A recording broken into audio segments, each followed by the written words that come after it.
She didn't fight the divorce. That was the part everyone remembered. No screaming in the lawyer's office. No dramatic phone calls to mutual friends. No leaks to gossip blogs. When the papers were slid across the table, she read them carefully, nodded once, and signed her name with a steady hand. The agreement left her with almost nothing.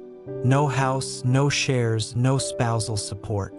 Just her maiden name and a modest savings account. Her husband, a rising titan in the logistics world, assumed that was the end of her story.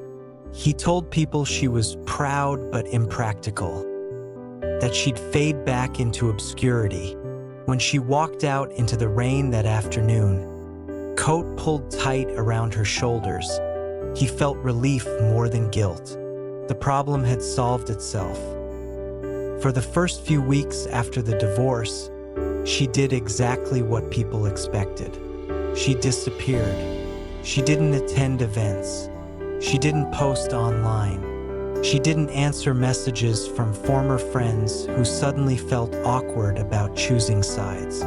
She moved into a small rented apartment with thin walls and a view of a brick alley.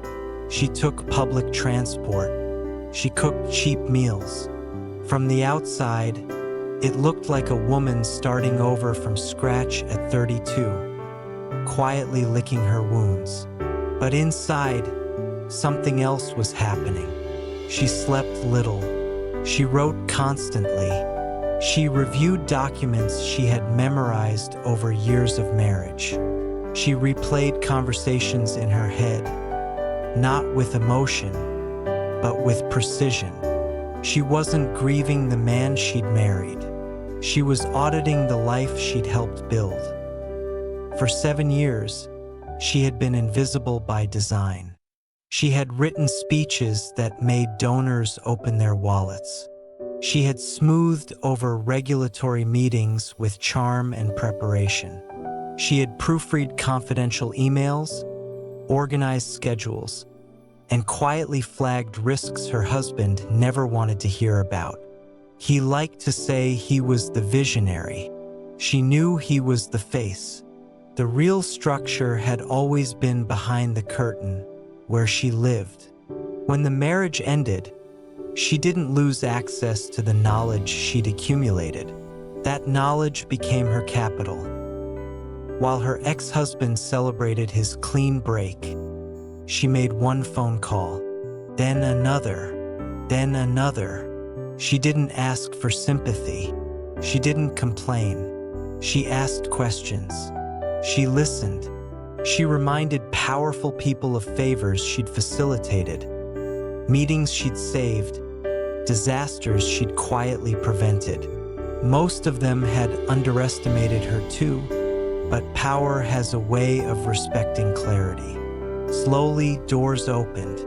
Not loudly, not publicly, just enough.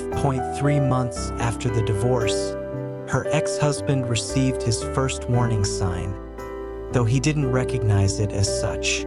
An invitation request to an elite European gala was denied. No explanation, just a polite refusal citing curation standards. He laughed it off. There were always politics in these circles. But then a shipping bid he expected to win stalled. Then a banking partner delayed renewal. Then a competitor he'd never heard of began appearing in conversations that mattered.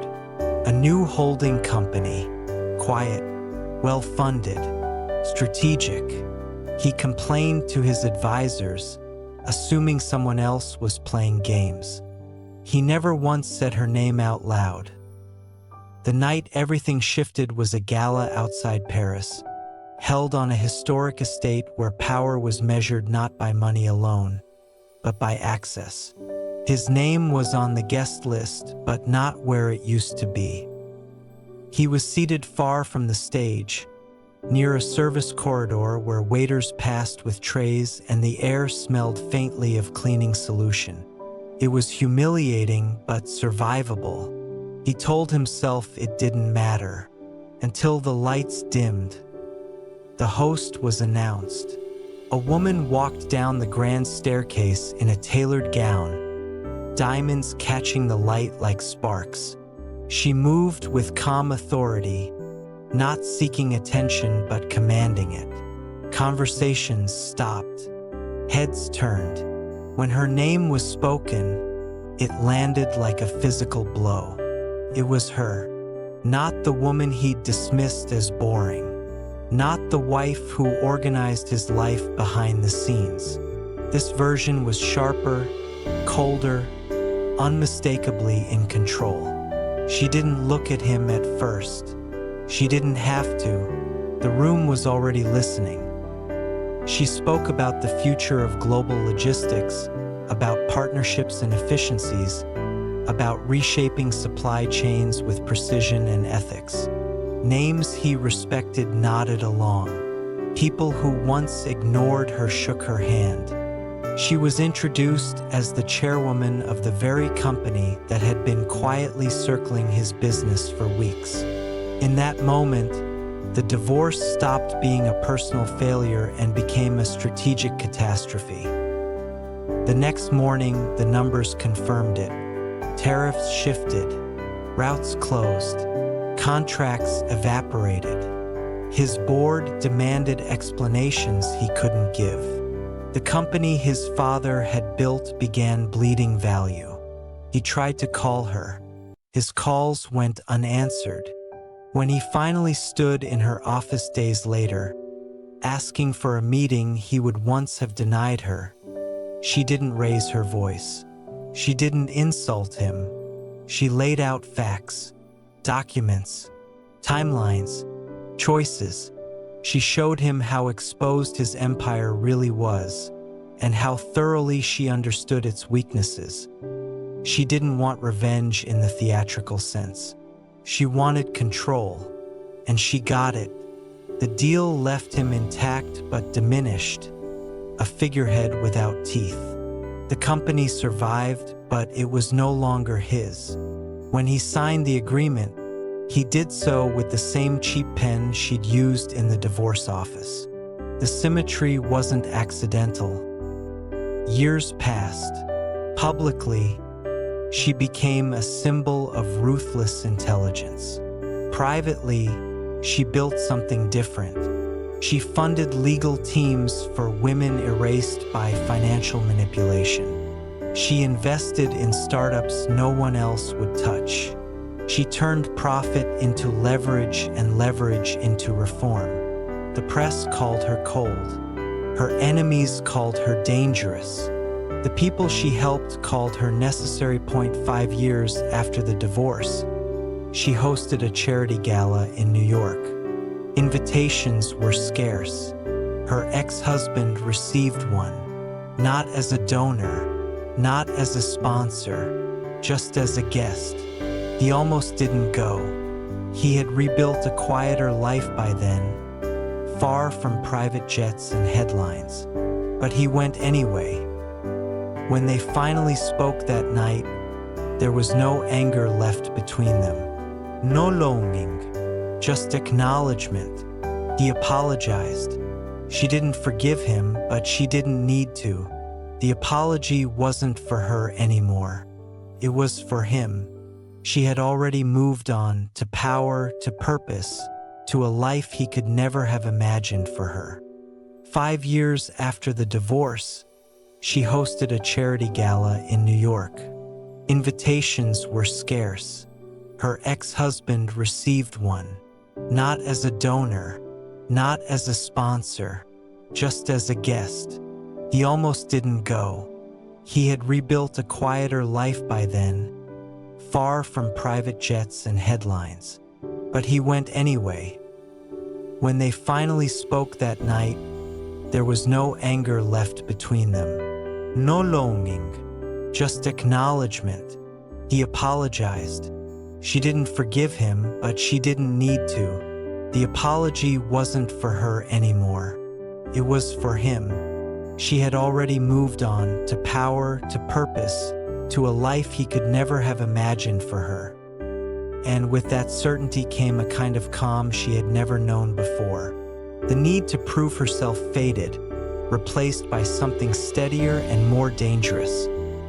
Confidence that didn't depend on applause. She no longer measured success by how visible she was or how loudly her name was spoken. She measured it in outcomes, in leverage quietly secured, in doors that opened before she reached for the handle. Power, she learned, was most effective when it didn't need to explain itself. She also learned that revenge, when fueled only by anger, burns fast and leaves nothing useful behind. What she built instead was endurance.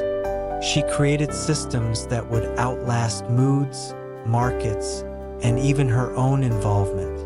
Every deal she signed carried intention. Every partnership was chosen not just for profit, but for alignment. The woman who once organized someone else's life now engineered ecosystems where exploitation was harder and accountability unavoidable. It wasn't mercy that drove her, it was memory. She remembered exactly how it felt to be dismissed with a pen and a smile.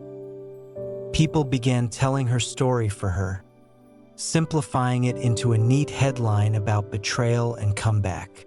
She never corrected them. The truth was more complex and far more instructive. She hadn't risen because she was wronged.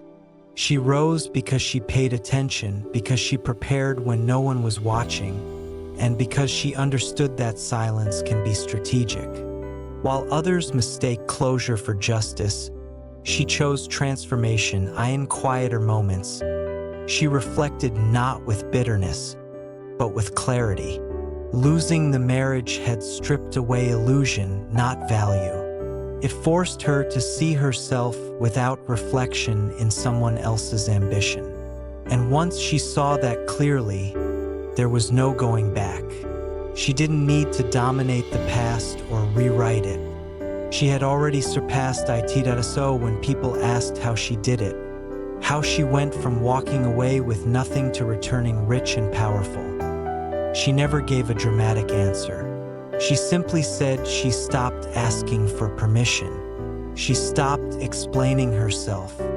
She stopped believing that fairness would be handed to her if she waited long enough. She built quietly, moved decisively, and trusted her own judgment when no one else did. And that was the real lesson she left behind. Not that revenge is sweet, or that wealth heals all wounds, but that underestimation is a gift if you know how to use it. She didn't fight the divorce because the fight she wanted couldn't be won in a courtroom, could only be won over time. And when she finally stood at the center of her own life, rich in resources and unshakable in purpose, there was no one left to argue with the outcome.